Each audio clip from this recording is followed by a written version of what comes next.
አያጓጓህም፣ በጋ አያጓጓህም፣ ጊታር አያጓጓህም፣ ከበሮ አያጓጓህም፣ ጥሩምባ አያጓጓህም። አንተም ያጓጓህ ህይወት ነው። ቃየል የሳተው በዚህ ነው። ቃየል በቃ አቀረበ፣ አቤል አቀረበ።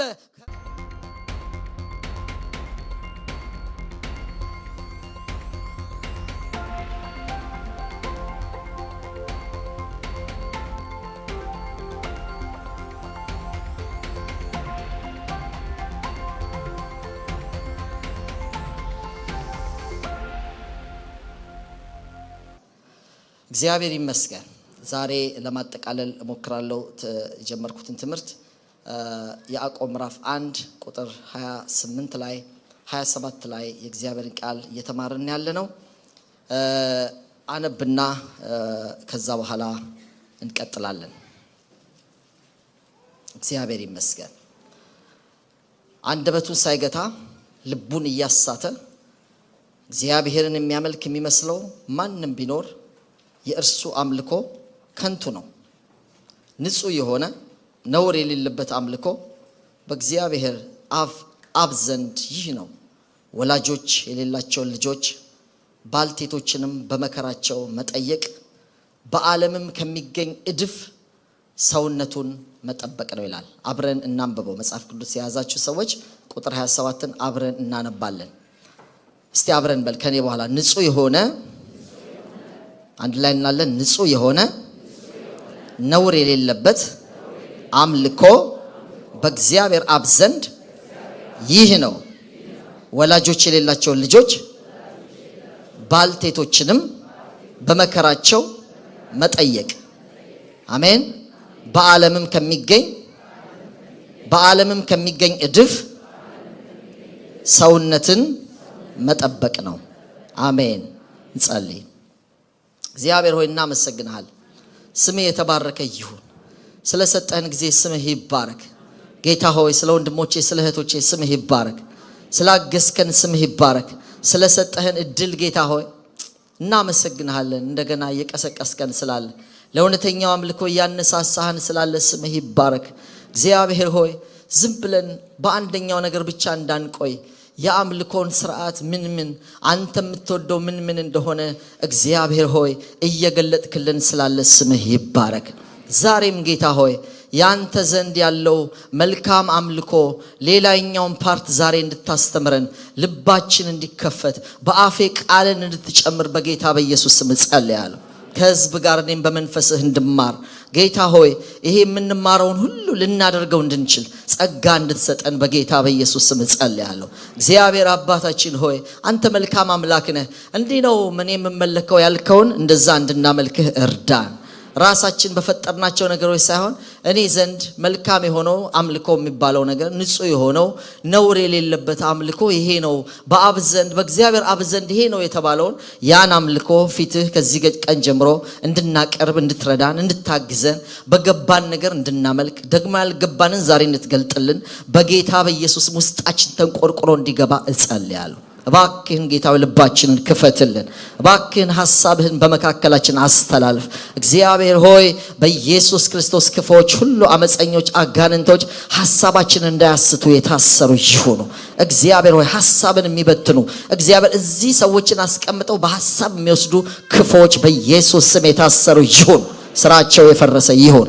ያንዳንዳችን በፊት በመገኘት ተባርከን እንድንወጣ ህይወት ተካፍለን እንድንወጣ ባሪያህንም በጸጋህ እንድታግዘኝ ህዝብህንም በጸጋህ እንድታግዝ ሁላችን ዛሬ ካንተ ከምንማረው ትምህርት የተነሳ ሰላማችን በስቶ ዕውቀታችን ሰፍቶ እግዚአብሔር ተባርከን በመንፈስህ እግዚአብሔር ተነክተን እንድንወጣ በኢየሱስ ክርስቶስ ስም አሳልፌ እሰጥሃለሁ። በኢየሱስ ክርስቶስ ስም እለምንሃለሁ። ስለ ሁሉ ነገር ተመስገን። ለእግዚአብሔር ክብር ይሁን። አሜን። ሃሌሉያ።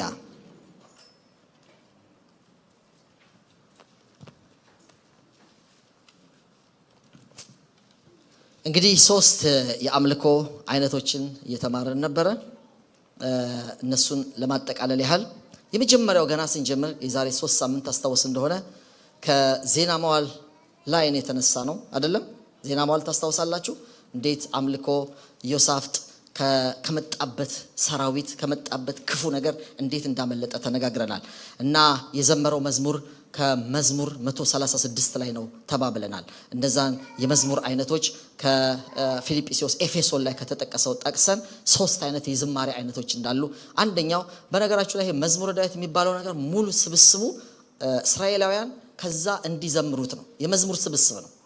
እንዳልኩት 73ቱ መዝሙር ዳዊት የጻፈው ነው። የተቀሩት ነገሮች 4-5 ሌሎች ሰዎች የጻፉት ነው። እነ ኢዮሳፍጥ እነ ሌሎች የቆሬ ልጆች የሙሴም ራሱ መዝሙር 90 ላይ ተቀምጧል። ምንድነው የሚያደርጉት? ያወጡና እኔ ዜማቸውን ብዙ አላቅም፣ ጥቂት ጊዜ እነሱን ለመስማት ሞክሬያለሁ። ግን እኛ የሚገባን አይነት አይደለም። አንኛ እስራኤላዊም ስለሆነ በብራይስጥ ነው። በቃ ያነሱና ያ ሙሉ ምንም የሚጨምሩት ነገር የለም። ግጥማዊ አያረጉትም፣ ራሱ ግጥማዊ ስለሆነ ስለዚህ እሱን አንስተው ይዘምራሉ ማለት ነው። መዝሙር 136 ምህረቱ ለዘላለም ነውና እግዚአብሔርን አመስግኑ የሚል መዝሙር ነው። ጌጠኛ ልብስ አስለብሶ በሰራዊት ፊት አቆሟቸው የዘመረው ማለት ነው። ይሄ ዝማሬ በብሉይ ኪዳንም ነበረ። እግዚአብሔር ሲመለክ ፍለፊቱ ሲገባ እግዚአብሔር ድል ሰጠው።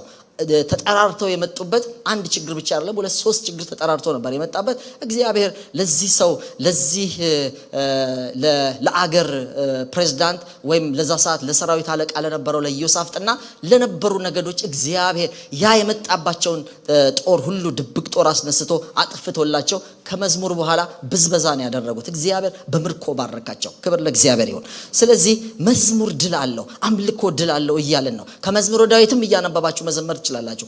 በነገራችሁ ላይ ሄም የሚለው ሳልም የሚለው ስፒሪቹዋል ሶንግ ወይ መንፈሳዊ መዝሙር በመዝሙር በዝማሬ በመንፈሳዊ ቅኔ በእግዚአብሔር ፊት ዘምሩ የተባለው ማለት ነው። እንዲህ እንችላለን። በልባችሁ ተቀኝታችሁ ለእግዚአብሔር ዘምሩ የሚለው በልብ ተቀኝቶ መዘመር እንችላለን። ከመዝሙረ ዳዊት አውጥተን እሱ ኢዮሳፍጥ እንዳደረገው መዝሙሩ ሙሉ መዝሙር 77 መዝሙር 78 103 እያወጣን መዘመር እንችላለን። ወይም ደግሞ ሄም የሚባለው አሁን እነ ጳውሎስና ሲላስ የዘመሩት አይነት ማለት ነው። በፊልጵስዩስ እስር ቤት ውስጥ ሆነው ምንድነው ያደረጉት? እስር ቤት ውስጥ ሆነው ዘመሩ ማለት ነው። እንዴት ነው የዘመሩት? ከመዝሙረ ዳዊት አይደለም፣ የሳልም አይደለም የዘመሩት፣ ሄም ነው የዘመሩት። ከየት ነው ያወጡት? ለምሳሌ ቅዱስ ቅዱስ የሚለው አይደለም፣ ቅዱስ ቅዱስ እያሉ ነው የዘመሩት አይደለም። ከየት ነው የወጣው ቅዱስ ቅዱስ የሚለው ዝማሬ? ኢሳይያስ ምዕራፍ 6 ቁጥር 3-4 ላይ ቅዱስ ቅዱስ እግዚአብሔር ምድር ሁሉ ከምን ሞልታለች? ከክብሩ ሞልታለች የሚለው ያንን ሲዘምሩ ምድር ተናወጠ። ክብር ለእግዚአብሔር ይሁን። የሁሉም ምስር ተፈታ ይላል። ስለዚህ በዝማሬያችን ውስጥ እግዚአብሔር ድል ይሰጠናል። በእውነት ተቃራኒ የሆነ ካላችሁበት ነገር ተቃራኒ የሆነ ማምለክ፣ ችግሩን ረስታችሁ ማምለክ። እግዚአብሔር ፊት አምላካችን ሲመለክ የሚቆም ችግር በፍጹም አይኖርም። አሜን። ክብር ለእግዚአብሔር ይሁን። ስለዚህ የዝማሬውን በመዝሙር ከሳልም ማውጣታችሁ ሄምም ቢሆን ስፒሪቹዋል ሶንግም ቢሆን እየዘመርን እግዚአብሔር ፊት የምናመጣው ድል እግዚአብሔር ፊት ያለ አምልኮ ብቻ ሳይሆን ወገኖቼ ጌታ ኢየሱስ ከደቀ መዛሙርቱ ጋር መዝሙር ዘምሯል። ይሄም ምናልባት ከመዝሙረ ዳዊት የተወሰደ ይሆናል። በራእይ ምዕራፍ 4 ምዕራፍ 5 ብትመለከቱ ተዘምሯል። መላእክቶች ራሱ በእግዚአብሔር ፊት ይዘምራሉ። ታውቃላችሁ፣ ቅዱስ ቅዱስ የሚለው ምዛ ተወስዷል። እግዚአብሔር ሁሉን ፈጥሯል፣ ስለ ፍቃድ ሆኗል እያሉ ዘምረዋል።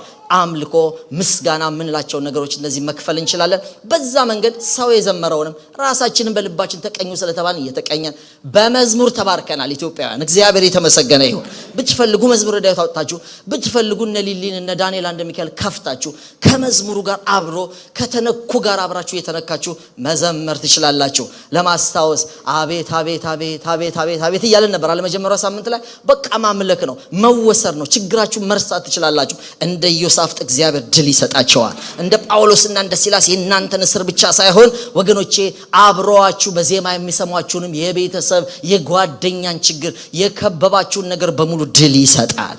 ክብር ለእግዚአብሔር ይሁን። አንደኛው ይሄ ነው። ታዲያ እዚህ ላይ ዓለም ሁሉ ቸርች ሁሉ ጴንጤ ሁሉ የሚያውቀው ይሄን ነው።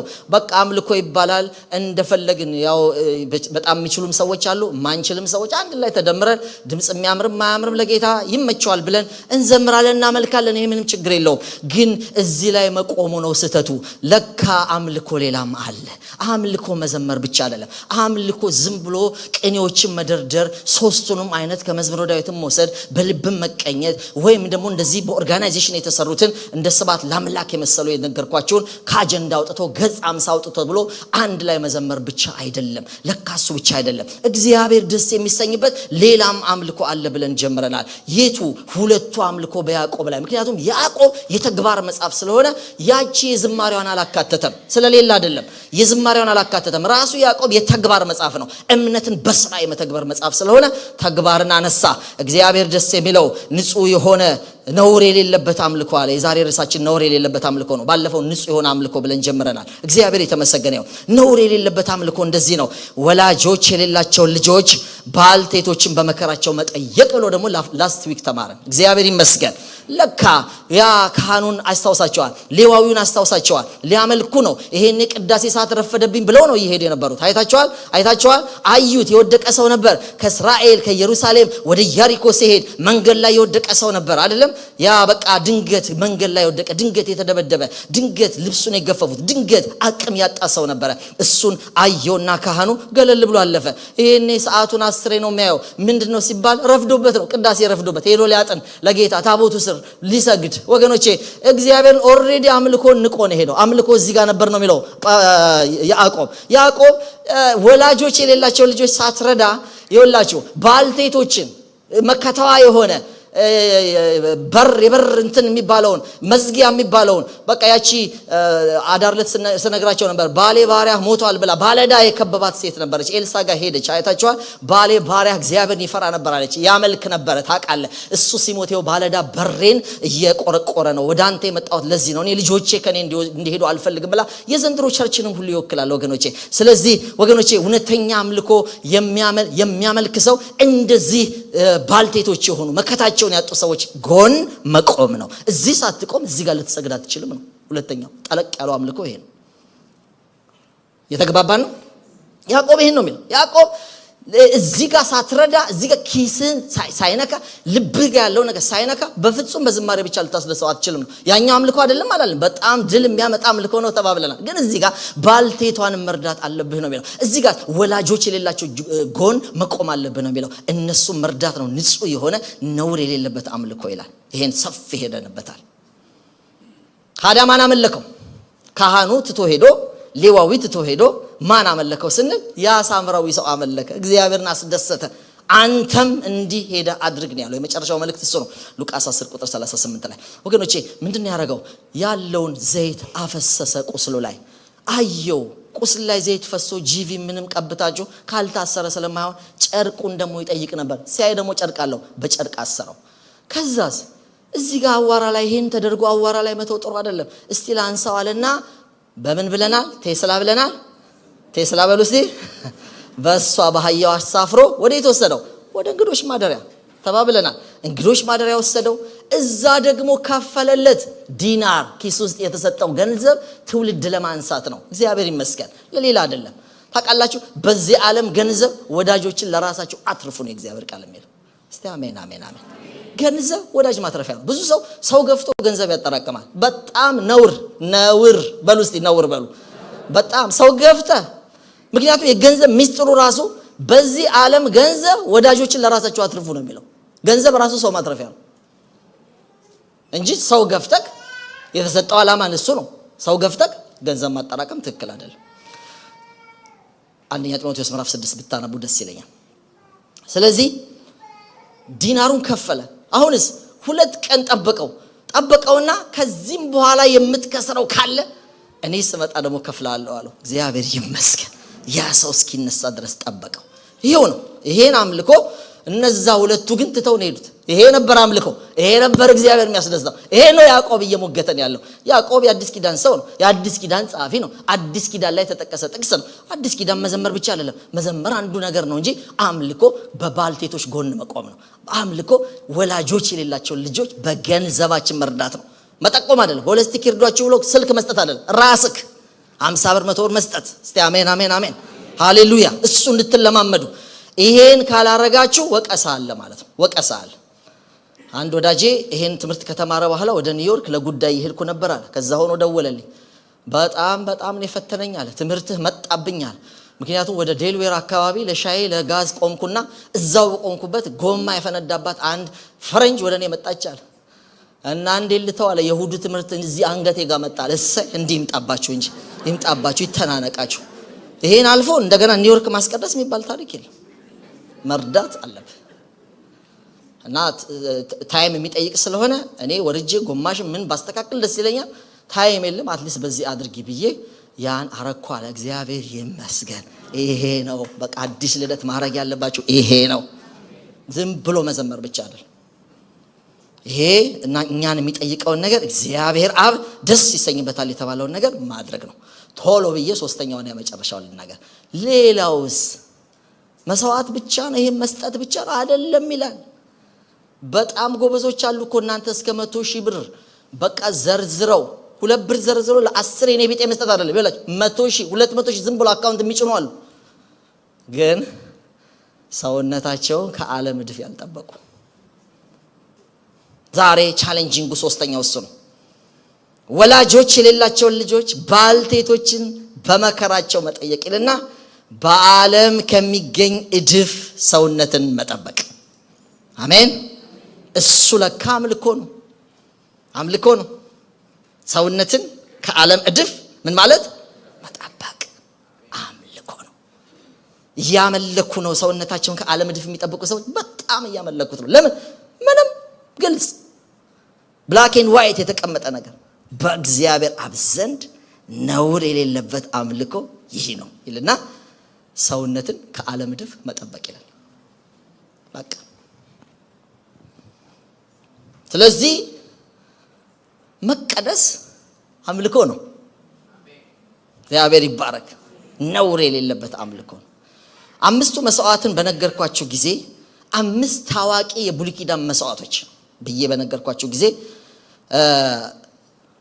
3ቱ በፍቃድ የሚሰው ናቸው ብያቸው ነበር ማንዳቶሪ የሚባለው ሁለቱን ዛሬ ማነሳው ነው ማንዳቶሪ የሚባለው መሰላችሁ መቀደስ ነው 5 መስዋዕት አለ 3ቱ አንዱ ከእግዚአብሔር ጋር የሚያሳይ ቨርቲካል ሆሪዞንታል እያለን ነበር አንዱ ወደ ሰዎች የሚሄድ በዛም የነበር ኦፈሪንግ ወደ እግዚአብሔር በጣም ስብ የሆነው ይቃጠልና በጣም ደግሞ እንደዚህ ስጋዎቹ ምኖቹ ከንትን የተወሰዱ ደግሞ ለሰው ለድሃ የሚሰጡ ነበር ለአምልኮ የተሰበሰቡ ሰዎችም ራሱ ከዛ ምግብ ይበሉ ነበር ነገርየው ወደ እግዚአብሔር ብቻ ሳይሆን ወደ ሰውም ነው ቨርቲካልም ነው ሆሪዞንታልም ነው ብለናል ታቦቱ ራሱ ጽላቱ 2 ነው ብለናል ያዲስ ኪዳን ራሱ ምንም 500 ምናምን 86 ምናምን ህግ አይደለም የሰጠን 2 ናቸው አለን አንደኛው ፈጣሪ አምላክን በፍጹም ልብ ሐሳብ ውደድ የሚል ሆኖ ሁለተኛው ተብሏል እስቲ ንገሩኝ እናንተ ባልንጀራህ ነጋ ነው አሜን አሜን አሜን ባልንጀራዬ ማን ነው የሚለው ደግሞ ይሄው ቅድም ያደረገው ነው ባልንጀራዬ እንዴት ነው በመውደድ የምገልጠው ይሄው እንደዚህ ነው እግዚአብሔር ማምለክ ብቻ ሳይሆን ባልንጀራ መውደድ ባልንጀራዬ ማን ነው ብሎ ነው ሰውየው የጠየቀው ሉቃስ 10 ባለፈው የተማረው ሉቃስ 10 ባልንጀራዬ ማን ነው ለሚለው ይሄው የወደቀው ይሄው የተደበደበው ይሄው የተገፈፈው ይሄው ልብስ ያጣው ይሄው በወንበዴዎች እጅ ወደቀው ይሄው ለሱ መስጠት ይሄው ለሱ መክፈል ይሄው ለሱ እሱን በመኪና ማሳፈር ይሄው እሱን ማስጠለል ይሄው እሱን መርዳት ይሄው እሱን ለቁም ነገር ማብቃት አምልኮ ነው እነዛ ሁለቱ ይሄዱት ቅዳሴ ረፍዶባት አላመለኩኝም እያለ ነው ጌታ አላመለኩኝም በጣም ደስ የሚለው ነገር ልጋቸው ቤተር የሆነው ነገር ረርተው ቅዳሴውም ጋር ቢል እሰይ ያርግልኝ ነው ማለት ነው እዚህ ጊዜ እዚህም ሰተክ እዚጋም ሆነ እዛጋም ደግሞ መገኘት መዝሙሩ ጋር መገኘት ደስ ይላል እግዚአብሔር ሙሉ ያርገን ከዛ ደግሞ ቻሌንጅ ያረጋናል ለካ መስዋዕት ነው በቃ መዝሙሩንም አምልኮንም አረጋለሁ እዚህ ጋም ደግሞ የሚሰጣውን እሰጣለሁ ብትሉ ደግሞ ሶስተኛ ሌላ ነገር መጣብን ሳትቀደስ አይሆንም ማለት ደግሞ ሰውነትን ከዓለም እድፍ ሳትጠብቅ ደግሞ አይሆንም ማለት አያችሁ እና እነዚህ ነገሮች መጀመሪያውኑ ቤዚካሊ ልንገራችሁ ያቺን በግ አውጣልኝ እስቲ እንዴት አይነት በግ እንደሚሰው ዘሌዋውያን ላይም እግዚአብሔር መጀመሪያ መስዋዕት ኦሪጂናሊ ምን እንዳሰበ እኔ እውነቴን ነው የምነግራችሁ አትደነቁ በስብከት አትደነቁ ግን ውስጣችን ይግባ አጠገባችሁ እንዲሚተናነቅ ካለ ውሃ ዲያቆናት ያቀብሏቸዋል እንዲገባ ነው እኔ ዛሬ የምፈልግ የእውነት ነው የምነግራችሁ ግብት ማለት አለበት የእውነትና አምልከው አሜን አሜን አሜን የእውነትና አምልከው ዘሌዋውያን ምዕራፍ 22 ላይ ያወጡላችኋል። እዚሁ ላይ እናንተ አትጨነቁ። ጥቅሱን ከጎን ከተቻለ እዩት። ዘሌዋውያን ምዕራፍ 22 እውር ወይም ሰባራ ወይም ጉንድሽ ወይም የሚመግል ቁስል ያለበት ወይም እከካም ያስጠላል ነገር ይዋል ወይም ቋቁቻም ቢሆን እነዚህን ሁሉ ለእግዚአብሔር አታቀርቡ። አራ አንድ ላይ እናንብበው። አንዳንዱ ይዘገናል ይሰው ከታው ለማን አታቀርቡ? እስቲ ለማን? ለእግዚአብሔር አታቀርቡ። እንዳታቀርቡ። እከካም ከሆነ እንዳታቀርቡ፣ ሰባራ ከሆነ ጉንድሽ ከሆነ እንዳታቀርቡ፣ የሚመግል ቁስል ካለበት እንዳታቀርቡ። ዋው! ንጹህ ነገር ፈላጊ አምላኬ ያህዌ አታቀርቡ። እሺ ምን? እነዚህም ለእሳት ቁርባን በመሰዊያ ላይ ለእግዚአብሔር አታሳርጉ። አንድ ነገር ካለበት እንከን ካለበት አይቻ። እስቲ ታዲያ ምን እናቀርብ? እስቲ በጓን አውጣት። ንጹህ በግ ህይወት በቃ አንድ ነገር የሌለባት ነገር አያችሁ። አንተ ነህ ዕብራውያን 12 ቁጥር 1 አንተ ነህ የና የምትቀርበው። ከፈተሻት በኋላ እዛ የሚያመልኩት ይቆማሉ። ይሄው እዚህ እሳት ውስጥ ትገባለች። ቁጥር 24 መልሳ አውጣልኝ። ሁለተኛው ጥቅስ እዛው ጋር ያለው ሁለተኛው ቨርስ ቁጥር 24 የተሰነጋው ምን መሰላችሁ? ስንግ ታውቃላችሁ? የቃሪያ ማያቃለ እጁን ስንግ ምንድነው? እንዲህ መሰንጋት ማለት ትከፍሉትና ውስጡ ሽንኩርት መክተት ማለት ነው። የተሰነጋ የሚባለው ሰው አንዳንዶች በጎች ይሰነጋሉ አለው። ስታዩት የተሰነጋ ነገር አለው። ተደፍኗል ግን የሆነ ነገር አለው።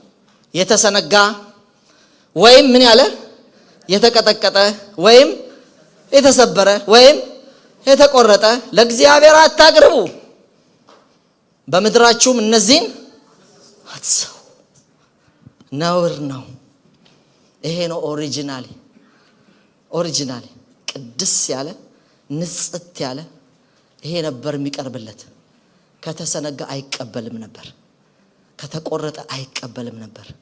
ቆርጦ ያመጣው ሰው ይቀጣ ነበር። በሰላምም ከመቅደስ አይወጣም ነበር። አሁን ነው እኮ የፈለግነውን ሆነን እያመጣን ያለነው። አሁን ነው።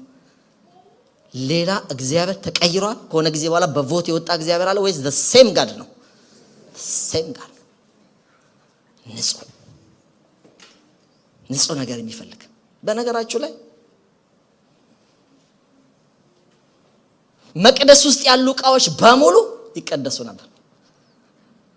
መቅደስ ውስጥ ያሉ ዕቃዎች በሙሉ ድስት ይቀደሳል። ጭልፋ ነበረ በመቅደስ ውስጥ ይቀደሳል። መጠጫ ዋንጫዎች ነበሩ፣ ብርጭቆች ይቀደሳሉ። በነዛ ብርጭቆች ናቡከደነጾር አግዞ መቅደሱን አፍርሶ በሙሉ አግዞ ዕቃዎቹን አምጡ፣ በወርቅ የተሰሩ ስለሆነ አምጧልና የሱ ልጅ ብልጣሶር አንድ የጣዖት ግብዣ ላይ ተቀመጠና ማአት ህዝብ ድንኳን ውስጥ ተሰብስበዋል። እሱም በክብር ወንበር ላይ ተቀምጧል። በምን ልጠጣ ብሎ ሲያስብ በዚህ የጣዖት ግብዣ ላይ ልዩ በሆነ ብርጭቆ መጠጣት አለብኝ። እንግዶች ያስተናጋጆቹን ጠራ አለ። በጆሮአቸው ሹክ አላቸው። ምንድነው አለ? ለኔ ይሄኛውን ብርጭቆ አንሱትና ያ አባቴ ከመቅደስ ውስጥ ይዟቸው አግዞ ያመጣውን የመቅደሱን የእስራኤላውያንን ያን ዋንጫ አምጥታችሁ በሱ ቅዱልኝ አለ። ወገኖች አስቀድቶ ገና ሊጎነጭ ሲል ከባድ መቅሰፍት ልቡ ላይ መጣ። የተቀመጠበት ፊት ለፊት ግድግዳ ላይ አንድ ማንም ሊያስተውለው የማይችል ጽሑፍ ተጻፈ። ማኔ ቴቄል ፋሬስ ሲል ነበር። አንተ ብርጭቆ መቅደስ ውስጥ የተቀደሰ ዕቃ ታቀላለህ ማለት ነው። ቀለህ ተገኝተሃል አለው። ያስተረጎመው በዳንኤል ነው። አይቻልም ነበረ። መቅደስ ውስጥ የሚቀመጡ ብርጭቆዎች ተራ ብርጭቆዎች አይደሉም። ቢፌ ማስቀመጥ ውጪ ማስቀመጥ ማለት አይደለም። እናንተ ቢፌ ላይ የእንግዳ አለ፣ ዝም ብሎ ደግሞ ባዘቦት የምንጠጣበት ብርጭቆ አለ። አንዳንዴ ያልንወስድ ስንል ከቤት እንከለከላለን። የእንግዶች ነው ቁጭ አድርገህ ትባላላችሁ። እንደውም አንዱ ሰው በቃ ሊጠጣ ይፈልጋል፣ በሆነ ብርጭቆ ሊጠጣ ይፈልግና ተው የእንግዶች ነው ይባላል። ባል ነው እኮ። አንድ ቀን 3 ልጆች አሉት፣ ጓደኛዬ ነው፣ የሙሉ ወንጌል ውስጥ ያለ ነው። አንድ ቀን ሲነግረኝ ነው እና አንድ ቀን ዝም ብዬ ከስራ ድንገት ደክሞኝ ስለነበር ወደ ቤት ለመግባት በጓሮ በር ገባው አለ። ስገባ ክሽክሽክሽክሽ የሚል ነገር ሰማለሁ አለ። ክሽክሽ ምንድነው ብዬ ስገባ ይኸውላችሁ ቁመታቸው ስለማይደርስ ልጆች ያለ በወንበር ተደራርበው አንዱ ያወርዳል፣ ለአንደኛው ያቀብላል፣ ይከሸክሹታል እዛ ሲሚንቶ ላይ። ጸጥ ብያዩዋቸውና እናታችሁ የት አለች አልኳት። እንደዚህ ሄዳለች። ደወልኩላት አለ። ልጆችሽ እኮ የእንግዶችሽን ብርጭቆ እየሰበሩ ነው። ለካ ቀጥል ብሏል። አያችሁ ብርጭቆ የማን ነው እየተባለ የእንግዳ ነው። እሱ በዛ ጠጣ ይባላል። ማይካ ይኖራል መሰለኝ። የፋሲካና የገና ቀን የሚወጣ ብርጭቆ ማለት ያለች እንደዛ እንዳይመስላችሁ። እኔ መቅደስ ውስጥ ያለ ጭልፋ ምናምን ምን ተብሏል? ተቀድሷል።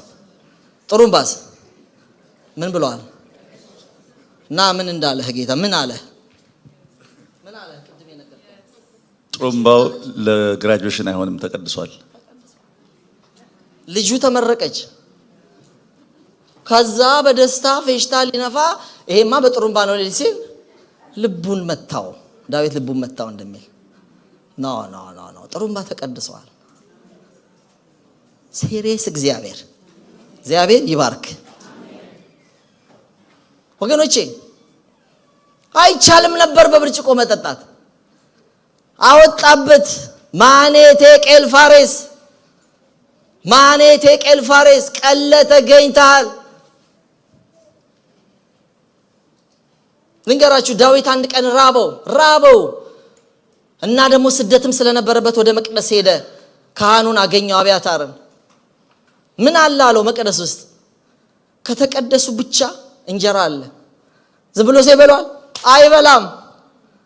መቅደስ ውስጥ ያለ እንጀራ ይቀደሳል፣ ጭልፋ ይቀደሳል፣ ሳህን ይቀደሳል፣ ብርጭቆ ይቀደሳል። ተነስቶ ዝም ብሎ መጠጣት አይቻልም። ተነስቶ ዝም ብሎ መጨለፍ አይቻልም። የትም ቦታ መውሰድ አይቻልም። ለእግዚአብሔር የተለየ ነገር ለእግዚአብሔር ነው። እዚህ ቤት ያለ መድረክ ላይ ያለ ነገር የተሰጠን ነገር ያለ ነገር በሙሉ ተቀድሷል። እንዴት ነው የምንነካው? ተቀድሰን ነው። እንጀራ መብላት ፈለገ ትችላል? አትችልም። 3 ቀን ከሴቶች ርቀዋል። ተቀድሰናል። ስጠኝ አለው በላ። ጌታም ጠቀሰ። ለካህናት ብቻ የተፈቀደ እንጀራ እንዴት ዳዊት ሊበላ ቻለ? ወገኖች ሚስጥሩ እንደዚህ ነው። በወገቡ ክርስቶስ ስለነበረ ነው። በወገቡ ውስጥ ይዞት የነበረው ክርስቶስ ካህን ስለነበረ ነው። ራሱ ክህነት ውስጥ አንዱ ሚስጥር እሱ ነው። ሁለተኛው ለ3 ቀን ከሌላ ነገር ጋር ስላልተነካኩ ነው። ከተቀደስክ ነበር የምትበላው። ከተቀደስክ ብቻ ነው ዋንጫው የምትጠጣ የነበረው። ከተቀደስክ ብቻ ማንንም ተነስቶ ምንቸቱ ጋር አይገባም ነበር። የተቀደሰውን የበሉ ልጆች ወገኖቼ የኤሊ ልጆች አፍኒና ፊናስ የዛ ቀን ነው የሞቱት። አይቻልም ነበር። ምንቸቱ ዝም ብሎ አጥቶ አጥንት አውጥቶ መብላት አይቻልም። ለእግዚአብሔር የተቀደሰ ነገር አለ። መቅደስ ውስጥ ያለ እንጀራ፣ መቅደስ ውስጥ ያለ ወጥ፣ መቅደስ ውስጥ ያለ ብርጭቆ፣ መቅደስ ውስጥ ያለ ምንም ነገር እነዚህ ትራምፔቶች፣ እነዚህ ከበሮች፣ እነዚህ ክራሮች፣ እነዚህ ምኖች ተቀድሰዋል። መተው ከመንካታቸው በፊት መቀደስ ነበረባቸው። መተው ከመጠጣታቸው በፊት መቀደስ ነበረባቸው። የራበው ሁሉ ከእንጀራው አይበላም። መጀመሪያ ከመብላቱ በፊት መቀደሱን ቼክ ማድረግ ነበረበት። ዘንድሮ ተነስተን ከበሮ እንመታለን። ዘንድሮ ተነስተን ሙዚቃ ወገኖቼ እግዚአብሔር ይቀድሰን።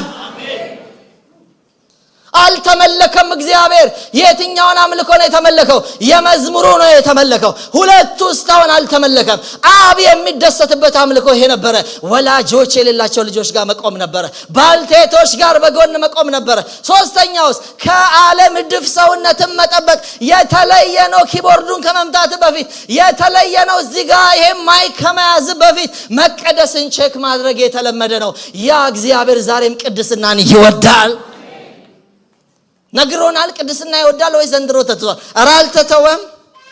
አንደኛ ጴጥሮስ ምዕራፍ 1 ቁጥር 15 እስከ 16 ሲናገር ዳሩ ግን እኔ ቅዱስ ነኝና ቅዱሳን ሁኑ። አብረን በለው። እኔ ቅዱስ ነኝና ነው። እግዚአብሔር እስከ ዛሬ ቅዱስ ነው። እኔ ቅዱስ ነኝና እናንተ ምን ሁኑ? ተቀደሱ ተብሎ ስለተጻፈ የጠራችሁ ቅዱስ እንደሆነ እናንተ ደግሞ በኑሯችሁ ሁሉ ቅዱሳን ሁኑ። በምን? በልብሳችሁ ቅዱሳን ሁኑ። በኑሯችሁ ቅዱሳን ሁኑ። ስትኖሩ ቅዱሳን ሁኑ። አንደኛ ቆሮንቶስ ምዕራፍ 6 ከ19 እስከ 20 ወይስ ስጋችሁ ከእግዚአብሔር የተቀበላችሁት በእናንተ የሚኖረው የመንፈስ ቅዱስ ቤተ መቅደስ እንደሆነ አታውቁምን? በዋጋ ተገዝታችኋልና ለራሳችሁ አይደላችሁ። ስለዚህ በስጋችሁ እግዚአብሔርን አክብሩት። የት ነው ይሄ? ዘዳግም ነው? ቆሮንቶስ ላይ ነው? የአዲስ ኪዳን መልእክት አንደኛ ቆሮንቶስ ምዕራፍ 6 ቁጥር 19፣ ሁለተኛ ቆሮንቶስ ምዕራፍ 7 ቁጥር 1። እንግዲህ ወዳጆች ሆይ የዚህ ተስፋ ቃል ካለን በእግዚአብሔር ፍርሃት ቅድስናን ፍጹም እያደረግን ስጋንና መንፈስን ከሚያረክስ ሁሉ ራሳችንን እናንጻ። ቅድስና ለምን አምልኮ ነው ከዓለም ስትለይ። ለዚህ ነው ላስት ዊክ ብዙ ላልገባችሁ ይሆናል እኔ ተናግሬዋለሁ። የሚዘምር አይደለም። በጣም ከፍ ስትል የመጀመሪያው ደረጃ የሚዘምር ነው የሚያመልከው። ስንዘምር እናመልከዋለን። ሁለተኛው ከፍ ስትል ግን ሳትዘፍን ነው የምታመልከው። ግልጽ ነው። ለምን መዘመር እየዘፈኑም ስለሚቻል። ለካ መዘመር አይደለም የሚያመልከው። ከየት መጠበቅ አለበት? ከዓለም እድፍ። የዓለም እድፍ ምንድን ናቸው? ክርክር። የዓለም እድፍ ምንድን ናቸው? ቅንዓት፣ ቁጣ፣ አድማ፣ ዘፋኝነት፣ ስካር። በኋላ ንስሐ እንገባለን። ጫት እየቃሙ ስለተቀናበሩ መዝሙሮች ንስሐ እንገባለን። እግዚአብሔርም ልቤን ስለመታው በብርጭቆ አይጠጣም ነበር። ዝም ብሎ ጫት ቅመው ስለተቀናበሩ መዝሙሮች ንስሐ እንገባለን። ዘሙተው ስለዘመሩ ሰዎች ንስሐ እንገባለን። አይቻልም ስለነበረ የተሰነጋ አይቻልም ነበረ። የተቀጠቀጠ አይቻልም ነበረ። የተሰበረ አይቻልም ነበረ። የሚያነክስ አይቻልም ነበረ። እግዚአብሔር ሙሉ መስዋዕት ነበር የሚወስደው። ቅዱስ መስዋዕት ነበር የሚወስደው። ያ እግዚአብሔር ዛሬም በዙፋኑ ላይ አለ። ከተነካካ መቆም ነው ያለበት ወገኖቼ። ለምን ቅዱስ ወደ ሆነ ወደ እግዚአብሔር ስንመጣ ቅዱስ ሆነን መቅረብ አለብን። ምንም አንነካካ ማለት አይደለም። በንስሐ በፍርሃት እግዚአብሔር ይመስገን። በፍርሃት እግዚአብሔር ፊት ወገኖቼ ሶስቱ የመቅደስ ነገሮች ጋር ስትመለከቱ የመጀመሪያው ጋር የመታጠቢያ ሰን የሚባል አለ። ይሰዋሉ፣ መስዋዕት አለው፣ ግን ይታጠባሉ ሳይነጹ ስለማይቻል። ሁለተኛው የመቅደስ ክፍል ውስጥ ለመሄድ መንጻት አስፈላጊ ነበረ። ሶስተኛውማ በጣም መንጻት ያስፈልጋል። አሁን የት ነው የምናመልከው? የመጀመሪያ አደባባይ ላይ አይደለም የምናመልከው። አሁን በክርስቶስ የገባነው ቅድስተ ቅዱሳን ውስጥ ነው። እግዚአብሔር በክርስቶስ በመጋረጃው በኩል ይዞን የገባው የት መሰላችሁ? ቅድስተ ቅዱሳን ውስጥ ነው። ታቦቱ ከውጭ አይደለም የምንመለሰው፣ ከውጭ አይደለም። እግዚአብሔር የተባረከ ይሁን። ቅዱስ ቅዱስ እያልን የምንገባ አምላካችን ጋር ነው። ፊት ለፊት ነው የምንተያየው። በድሮ ቢሆን የምትሄደው ካህኑ ጋር ነው፣ የምትሄደው ሊቀ ካህኑ ጋር ነው። አሁን ግን እንደዚህን ሁሉ ትተናል። ማርያም አታማልድም ብለናል። በሌላ በሰማዕታት አናምንም ብለናል። የት ነህ ታዲያ? ኖ በክርስቶስ ቀጥታ ብለናል። በቀጥታ ነው የምትገባው። ወዴት ነው የሚያደርስ? ከአብ ጋር ነው፣ ወደ አብ ነው የሚያደርስ። እሱ መንገድ ነው፣ እሱ እውነት ነው፣ እሱ ህይወት ነው። በእኔ በቀር ካልሆነ ወደ አብ የሚመጣ የለም ብሏል። የተጠጋው ሌላ አይደለም፣ የተጠጋው ክርስቶስ ነው። ክርስቶስ ላይ መስመርን ጂፒኤስን አስተካክለ ከሆንክ የምትሄደው አብ ጋር ነው። አብ ጋር ስትሄድ መጠንቀቅ አለበት። አብ ጋር የሚደርስ አምልኮ በጥንቃቄ መሆን አለበት። እግዚአብሔር ይባረክ። ንጹህ መሆን አለበት፣ ቅዱስ መሆን አለበት። ከዚህ የምናመልከው በመዝሙር ብቻ አይደለም፣ በመንጻት ነው የምናመልከው፣ በመቀደስ ነው የምናመልከው፣ ከዓለም በመለየት ነው የምናመልከው። አሁን እኮ ተምታታ፣ ዘፈኑ ገባ፣ ስካሩ ገባ፣ ስለ መጠጥ የሚከራከሩ በዙ። ወገኖቼ እንዴት ነው የሚያዋጣው? አያዋጣም። ይሄ አምላክ ቅዱስ አምላክ ነው። ልታመልክ ነው የተጠራኸው። እንግዲህ በንጽህና እናመልከዋለን። እሱ የሚወደውን እናደርጋለን። እሱ የሚከብርበትን እናደርጋለን። እሱ የማይከብርበትን ከቤታችን ካላስወጣን፣ እሱ የማይከብርበትን ከህይወታችን ሳናስወጣ ወገኖቼ አምልኮ የሚባል የለም እያለን ነው። ለምን? ቅዱስ ነው እግዚአብሔር። ኤፌሶን ምዕራፍ 5 ቁጥር 5 ላይ ይህን ወቁ፣ አመንዝራ ቢሆን ወይም ርኩስ ወይም የሚመኝ እርሱም ጣዖትን የሚያመልክ በክርስቶስ በእግዚአብሔር መንግስት ርስት የለውም። አንደኛ ተሰሎንቄ ምዕራፍ 4 ቁጥር 7 ለርኩሰት ሳይሆን እግዚአብሔር በቅድስና ጠርቶናል። አብረን እንበለው። ለርኩሰት ሳይሆን እግዚአብሔር በቅድስና ጠርቶናል። ጌታ ይባረክ። ቤቱ የሚጠይቀው ይሄ ነው። የገባችሁበት ህይወት የሚጠይቀው ይሄ ነው። ለጠቋር ቢሆን ችግር የለው። አንድ ሰው ወደዛ ማቀርበው መስዋዕት ከራሱ ነበር የምሰርቀው ብሎ መስክሯል። ከዛው ጥንቆላ ቤት የወጣ ሰው ሌባ ለሌባ ጸጥ ተባብለው ነው ያመለኩት። እሱም እንዴት እንደሚያመጣ ስለሚያውቅ ጸጥ ተከባብሮ ማለት ይሄ ከዛ የወጣ ሰው እኛ መሃል ታድሶስ የተቀላቀለ ሰው የመሰከረው ምስክርነት ነው። እግዚአብሔር ጋር ግን አይቻልም። በቃ መስት ነው፣ ማንዳቶሪ ነው። ይሄ ዊሊንግሊ የሚቀርብ በፈቃድ የሚቀርብ አይደለም፣ መስት ነው። ያልተቀደሰ ዕቃ አይገባም። ያልተቀደሰ ቅድም ምላችሁ ቁሳቁሶች በሙሉ መቅደሱ ከመግባታቸው በፊት ይቀደሱ ነበር። ስለዚህ ወገኖቼ ዲማንድ ያደርጋል እግዚአብሔር ፊት የሚፈልገውን ነገር እንድናደርግ፣ ላቅ ወዳለው አምልኮ እንድንገባ፣ ላቅ ወዳለው ሶስቱ አምልኮች በተገቢ እንድናመልክ፣ ሰውነታችንን ከዓለም እድፍ እንድንጠብቅ እግዚአብሔር ይፈልጋል። እግዚአብሔር ይንካን። እግዚአብሔር ይንካን። ክብር ለእግዚአብሔር ይሁን።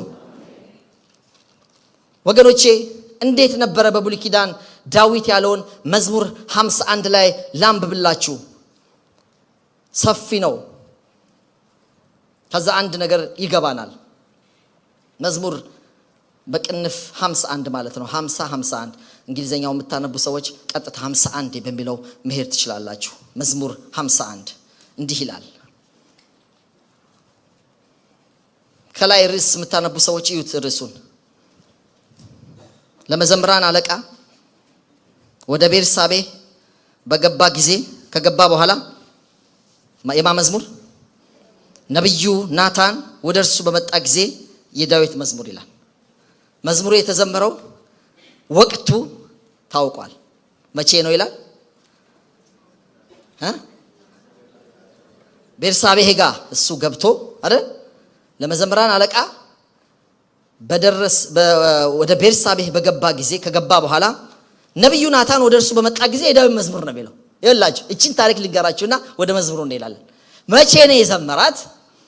ዳዊት ከሰራቸው ብዙ ስህተቶች ሰርቷል። በጣም ከባዱና የሚያቅለሸልሽ ኃጢአት ሰርቷል። አንድ ምስኪን ሰው አስገድሎ ባለቤቱን ደፍሯል።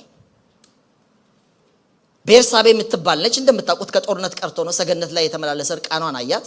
ያው ይታወቃል መጽሐፍ ቅዱስ ላይ ታውቃላችሁና ከዛ በኋላ አስመጣት፣ ደፈራት። ሴትየዋ አረገዘች። ከዛስ እንዴት ባልየው እንዴት ይወቅ? እንዴት ይነገረው? ከዛ ምን አረገ? ሰውየው ጦርነት ላይ ሄዷል። አስመጣው። ኦሪዮን ይባላል ታማኝ ባሪያ ነው። አስመጣውና ዛሬ ቤትህ እደር አለው። ሰውየው ፍንክች አላድርም። እንዴት ታቦት ውጪ ተቀምጦ ብሎ እንደ ዳዊት እንዝላል አይደለማ። እሱ ውጪ ተኛ፣ ቤት አልተኛ። አይ ኦሪዮ ቤት አልተኛም ተብሎ ተነገረ። በቃ እንደገና ሌላ ክፋት ውስጡ ተነሰሰ። ቤት ካልገባው ልዋረድ ስለሆነ እኔ ከመዋረድ እግዚአብሔር ቢዋረድ ይሻላል። ይሁት ህግ ቢዋረድ ይሻላል። ቃል ቢዋረድ ይሻላል። ይሁት ሰልፊሾች ምን እንዳደረገ ታውቃላችሁ? ከፍተኛ የተፋፋመበት ጦርነት ላይ እሱ ላይ አድርገው በቀስት ተወግሮ ተመቶ እንዲሞት ብሎ በራሱ ደብዳቤ አስይዞ ሄደ። የክፋት ጥግ። ከዛ ደብዳቤውን ይዞ ለኤልያብ ሰጠው። ኤልያብ ጦርነት የተፋፋመበት ቦታ አቆመው። እዛ ሰዓት በቀስት ተገሎ ሞተ። ከዛ ፊት አንድ ያልነገርኳችሁ ነገር አስክሮታል ሁሉ ከሰከረ ይስታል ብሎ ሰክሮም ሰውየው ምንም ፍንክችል ቤት ሄዳ ሄድም በራሱ የሞቱን ደብዳቤ ይዞ ሄዶ ለሰራዊት አለቃው ሰጠ። በዛ ቀን ሞተ። ይውግፍ። ከዛ በኋላ ተመቸው። የተሰወረች የሆነች ነገር አለች። ሰው አውሯል። የሰው ጥበብ ነው። መሰዋወር አትችሉ። እግዚአብሔር በዙፋን ላይ አለ። ከዛ በኋላ ምንድነው የሆነው? በቃ ይሄ ስኳር ቅማችሁን እንድትች ብላችሁ እንደምትቀመጡት ነገር ምንም አልነካውም ነው አይደል? እንደዛ ተቀመጠ።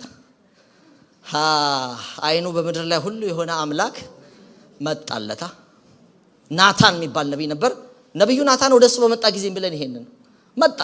ቀጥ ብሎ ያው ነቢያት ወደ መንግስት ቤተ መንግስት ውስጥ መልእክት ስለሚኖራቸው ይፈቀድላቸዋል። ይግባ ተባለ። ማን ነው ዛሬ የመጣው? ከሶሪያ ነው የመጣው? አይደለም፣ ነብዩ ናታን ነው የመጣው። ግባ በሉታል። ገባ።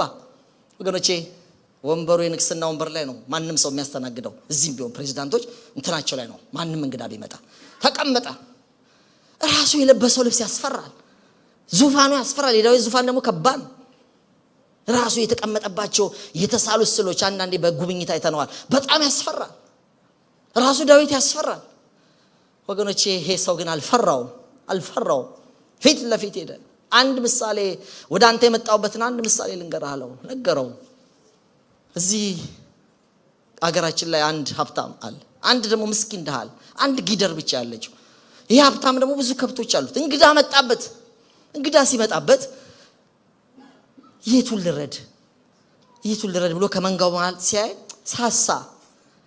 አይ ለምን ያቺ አንድ ብቻ ያለውን ሰው ለምን ሄጄ እሱን አልጠይቅም ብሎ አስመጣበት። ያው በግድ ነው የሚያስመጣው። ያለውን ትቶ ከሱ አስመጣና አረድ። የሞት ልጅ ነው አለ ዳዊት። ነገሩን አላስጨረሰም። ይሄ የሞት ልጅ ይሄ ሰው ባገሬ ነው ያለው አለ። እዚሁ ነው ያለው አለ። እውነት እኮ ነው ማለት እዚሁ ነው ያለው አለ። ይሄ የሞት ልጅ ነው ብሎ ፍርድ ሲያወጣ የሰራዊት ጌታ እግዚአብሔር እንዲህ ይላል አንተ ነህ አለው። ያብዛልን እንዲህ አይነት ነቢያት አንተ ነህ። ስንት ከብት ኖሮ የአንድ ሰው ከብት ወስደ ያረድክ አረመኔ አንተ ነህ አለው። ከዛ ፊት ሌላ ንጉስ ነገራቸዋለሁ። ከዚህ በኋላ ቶሎ ብሎ እያንጠለጠለ እነዚህ ላይ የሚነሱ እውነት የሚናገሩ ላይ የሚነሱ አሉ እኮ ነገስታት። ሚኪያስ ራሱ ግዞት የወሰደ ከዛ በኋላ ይሁት ዳዊት ግን እቺ መዝሙር ዘመረ። ላንብብላችሁ መዝሙር። ናታን ወደሱ ሲመጣ ምን አለ? እሰሩት አለ አይደል? አቤቱ እንደ ቸርነትህ መጠን ማረኝ፣ እንደ ምህረትህም ብዛት መተላለፌን ደምስስ። ከበደሌ ፈጽመው ጠበኝ፣ ከኃጢአቴም አንጻኝ። እኔ መተላለፌን አውቃለሁ፣ ኃጢአቴም ሁልጊዜ በፊትህ ነው። አንተም ብቻ በደልኩ፣ በፊትህም ክፋትን አደረግኩ። በነገርህም ትጸድቅ ዘንድ በፍርድህም ንጹሕ ትሆን ዘንድ እነሆ በአመፃ ተጸነስኩ፣ እናቴም በኃጢአት ወለደችኝ። እነሆ እውነትን ወደድክ፣ የማይታይ ስውር ጥበብን አስታወከኝ። በሂሶጵ እርጨኝ እነጻማለሁ፣ እጠበኝ ከበረዶም ይልቅ ነጭ እሆናለሁ። ሐሴትንና ደስታን አሰማኝ፣ የሰበርካቸው አጥንቶቼ ደስ ይላቸዋል። ከኃጢአቴ ፊትህም መልስ፣ በደሌንም ሁሉ ደምስስልኝ። አቤቱ ንጹሕ ልብን ፍጠርልኝ፣ ቀናውን መንፈስ በውስጤ አድስ። ከፊትህ አትጣለኝ፣ ቅዱስ መንፈስን ከኔ አትውሰድብኝ። የማዳንህን ደስታ ስጠኝ፣ በእሽታ መንፈስ ደግፈኝ። ለሕግ ተላላፎች መንገድህን አስተምራለሁ፣ ኃጢአተኞች ወደ አንተ ይመለሳሉ። የመድኃኒቴ አምላክ እግዚአብሔር ሆይ ከደም አድነኝ፣ አንደበቴም በአንተ ጽድቅን ትደሰታለች። አቤቱ ከንፈሮቼን ክፈት፣ አፌ ምስጋናህን ያወራል። መስዋዕትንስ አብረን እንበል፣ መስዋዕትንስ ብትወድድ በሰጠሁ ነበረ። የሚቃጠል መስዋዕት ምን አይልህም? ደስ አያሰኝህም። የእግዚአብሔር መስዋዕት የተሰበረ መንፈስ ነው፣ የተሰበረውንና የተዋረደውን ልብ እግዚአብሔር አይንቅም። ሃሌሉያ። እዚህ ረክሼ፣ እዚህ ሰው አስገድዬ፣ እዚህ ምን አርጌ እዚህ ጋር መስዋዕት ብሰዋልህ እኔ የአገሩ ንጉስ ነኝ። ከሺህ በላይ እኔ አሳ ዜና መዋዕል ላይ 7000 በሬዎች ሰዋ ይላል። የዳዊት ብልጥግና እኮ ይበልጣል።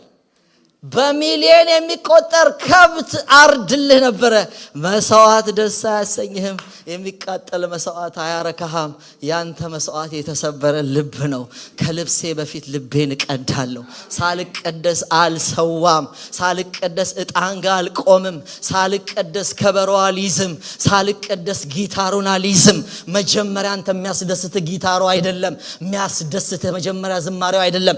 የፈለከው መዝሙር ልትቀጥል ትችላለህ። የቤትህን ህይወት ማስተካከል ቅድሚያ ይሰጠዋል። መጀመሪያ እሱ ነው። መጀመሪያ ልብህ ነው። መጀመሪያ ህይወትህ ነው። መጀመሪያ ልብህ ሳይነካ የምታረገው ነገር በሙሉ አይሆንም። ዳዊት የገባው መስዋዕትን ብትወድ በግርግር ልሰዋልህ ነበረ። ሺዎቹን በሬ ስታይ ትደሰት ነበረ። አንተ እውነተኛ አምላክ ነህ። በሬ አያጓጓህም፣ በግ አያጓጓህም፣ ጊታር አያጓጓህም፣ ከበሮ አያጓጓህም፣ ጥሩምባ አያጓጓህም። አንተ የሚያጓጓ ህይወት ነው። ህይወት ነው። ቃኤል የሳተው በዚህ ነው። ቃኤል በቃ አቀረበ፣ አቤል አቀረበ። ከመስዋዕቱ በፊት አቤልን ያየው፣ ከቃኤል መስዋዕት በፊት ቃኤልን ያየው። ቃኤልን አይቶ መስዋዕቱን ናቀ፣ አቤልን አይቶ መስዋዕቱን ተቀበለ። መስዋዕትህን አይጓጓለትም። ሁሉ ያለው አምላክ ነው። የሚጓጓው አንተ ጋ ነው። ማደሪያው ልብህ ነው። በግ ውስጥ አያድርም። ትልቅ መቅደስ ብትሰራ አያድርበትም። የሚያድረው ልብህ ውስጥ ነው። ማደሪያውን ቀድሱ። ማደሪያውን መጀመሪያ በትክክል ያዙ፣ አንጹ። ያን ሰዓት ያ ሰው ከበሮ ቢመታ ያምርበታል። ያ ሰው ጥሩምባውን ቢይዝ ያምርበታል። ያ ሰው ይሄ ማይክራፎን ሲይዝ ያምርበታል። እግዚአብሔር ይንካን፣ እግዚአብሔር ይቀድሰን። ማደሪያው ንጹህ ይሆንልህ። ማደሪያ ንጹህ ይሆንልህ። በትብታብ የገቡ ነገሮች ከቤትህ ይውጡ።